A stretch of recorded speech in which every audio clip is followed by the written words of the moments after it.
구약 시대에는 죄 지은 사람들을 위해서 제사를 드릴 때마다 피의 제사를 드렸습니다.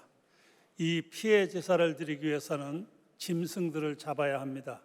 소나 염소나 양이나, 또 너무 가난해서 소, 염소, 양을 잡을 수 없는 사람들은 새를 잡아서 비둘기 또는 들비둘기, 이런 새를 잡아서 피의 제사를 드렸습니다. 그래서 피가 있어야만 제사가 제대로 되고, 피가 있어야만 더러운 것이 깨끗하게 되고, 피가 있어야만 죄를 사하는 용서의 제사가 이루어지게 됩니다. 그래서 피 없이는 어떤 제사도 제대로 되지 않아서 꼭 피의 제사를 드리게 됩니다. 히브리서 9장 22절에 가보면 율법을 따라 거의 모든 물건이 피로써 정결하게 되나니 피 흘림이 없은즉 사함이 없느니라. 피가 없으면 용서받을 수가 없었고, 피가 있어야만 용서받을 수가 있었습니다. 그래서 피의 제사를 드리는 것이 원칙입니다.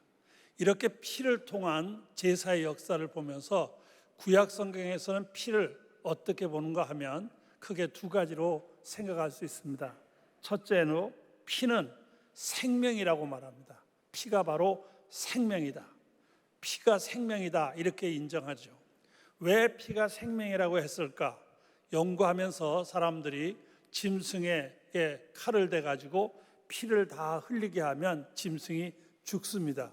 그래서 피가 빠지면 짐승이 죽는 걸 봐서 그게 바로 생명이 나오기 때문에 죽었다. 사람도 마찬가지죠. 피를 많이 흘리면 사람이 죽죠. 그래서 피가 바로 생명이다. 그래서 어떤 학자들은 이스라엘 사람들이 왜 피와 생명을 동등시했느냐, 유목민족이기 때문에 짐승을 기르다가 짐승에게 피를 흘리게 하면 짐승이 죽는 것을 보아서 피와 생명을 같은 것으로 여겼다, 이렇게 설명하기도 합니다. 그러나 성경에서는 그것보다도 하나님께서 친히 말씀하시기를 피와 생명이 같은 것으로 말씀하고 있습니다. 창세기 9장 4절에서 6절에 보면 거기 이렇게 말씀하십니다. 그러나 고기를 그 생명되는 피째 먹지 말 것이니라. 내가 반드시 너희의 피 곧 너희의 생명의 피를 찾으리니 짐승이면 그 짐승에게서, 사람이나 사람의 형제면 그에게서 그의 생명을 찾으리라. 다른 사람의 피를 흘리면 그 사람의 피도 흘릴 것이니 이는 하나님이 자기 형상대로 사람을 지었음이니라. 이렇게 말씀하고 있어요. 피가 곧 생명이다. 그래서 피와 생명을 동격시하는 것은 하나님께서 친히 말씀하시기를 그렇게 말씀하셨기 때문입니다. 보다 더 분명히 하기 위해서 레위기 17장 11절에서도 육체의 생명은 피에 있음이라. 내가 이 피를 너희에게 주어 제단에 뿌려 너희의 생명을 위하여 속죄하게 했나니 생명이 피에 있으므로 피가 죄를 속하느니라. 피하고 이 생명은 함께 가는 겁니다. 그래서 피 없이는 생명이 없고 피가 있어야 생명이 있다, 이렇게 말씀하는 걸 볼 수가 있습니다. 이렇게 성경은 피와 생명은 같은 것으로, 그래서 피가 있어야 생명이 있고 생명을 위해서는 피가 있어야 된다라고 말씀하고 있습니다. 그래서 이 피라고 하는 것이 어떤 일을 행하느냐 하면 죽을 사람도 살리고 문제를 해결하고 죄를 용서하는 은혜의 역사를 이루는, 생명의 역사를 이루는 것이 피라는 것을 보여줍니다. 특별히 구약성경 출애굽기를 읽어가다 보면 이스라엘 백성이 애굽에서 종살이를 하게 됩니다. 원래 요셉이라고 하는 큰 정치인이 나와서 이스라엘 백성이 애굽으로 이주하게 되죠. 그 당시는 요셉이 국무총리가 되었기 때문에 나라에서 큰 대접을 받았습니다. 그런데 그 왕조가 망하고 다른 왕조가 들어오게 됩니다. 이 다른 왕조가 들어와서는 전 왕조에 속해 있는 사람들을 전부 구박을 하게 되는데, 그때 이스라엘 사람들을 전부 다 노예시하게 됩니다. 그래서 국가적인 어려운 일에 전부 동원돼서 노동을 하게 되고 고난을 당하게 됩니다. 너무 견디기 힘든 이스라엘 백성이 하나님 앞에 부르짖게 되었고, 하나님께서는 그 기도를 들으셔서 모세라고 하는 사람을 통하여 이스라엘 백성을 구하게 됩니다. 그런데 당시 애굽의 왕이었던 바로라는 사람이 아주 강팍한 사람입니다. 하나님께서 모세를 통하여 이스라엘 백성을 내보내라고 하는데도 이 바로는 듣지 않습니다. 그래서 여러 가지 재앙을 내리죠. 여러분이 출애굽기를 읽어보셨기 때문에 아시라 생각합니다. 많은 재앙을 내립니다. 재앙을 내려 견디기 어려우면 내보내겠다고 이렇게 말하다 재앙이 그치면 또 안 내보냅니다. 이러기를 여러 번 반복을 하게 됩니다.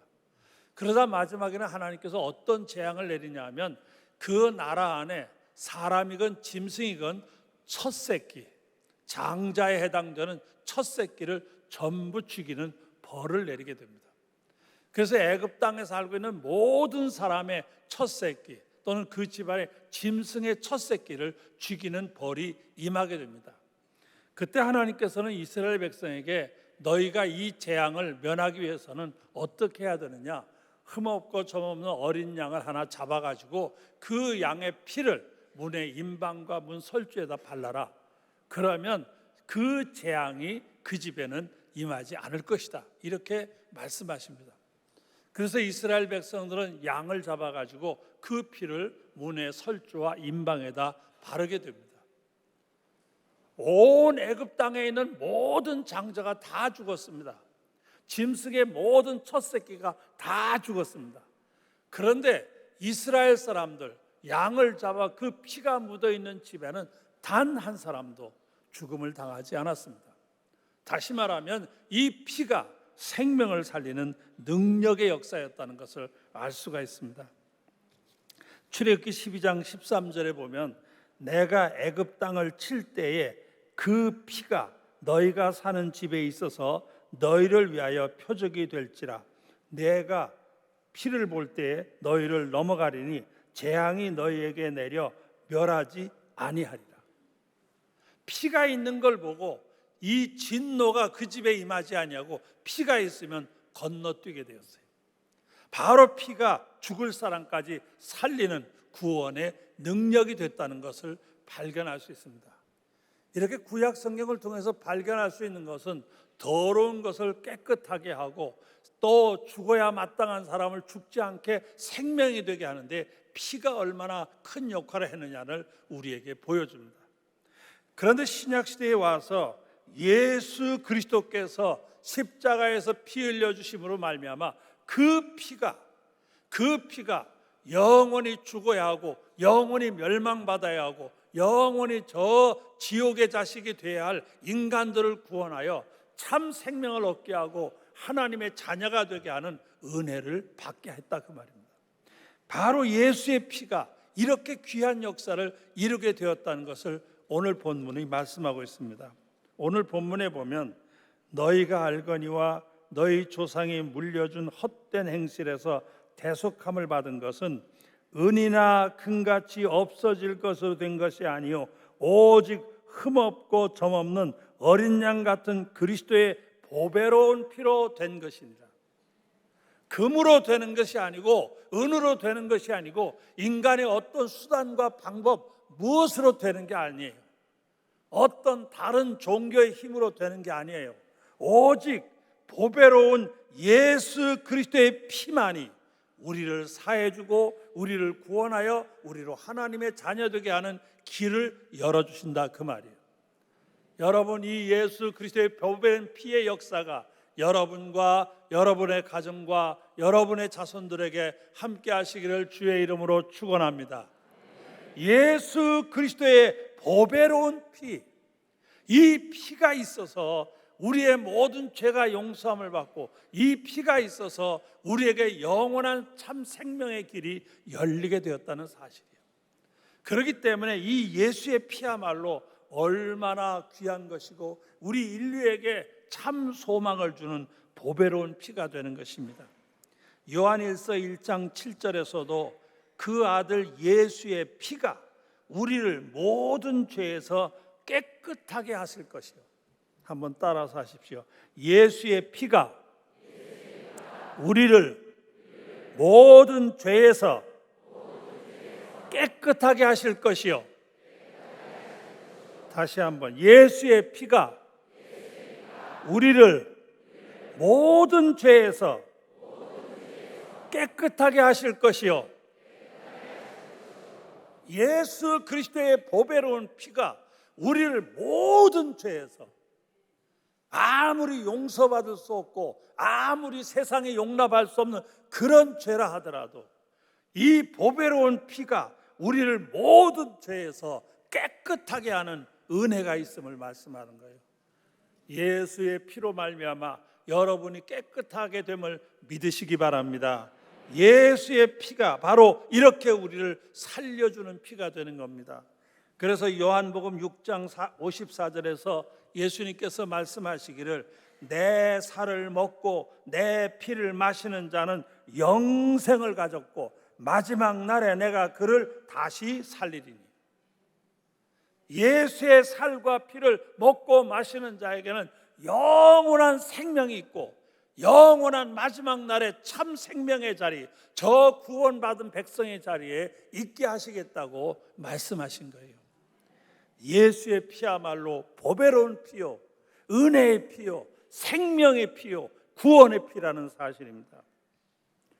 찬송가 252장을 보면 나의 죄를 씻기는 예수의 피밖에 없네라는 로버트 로우리의 고백이 있는 것을 볼 수가 있어요.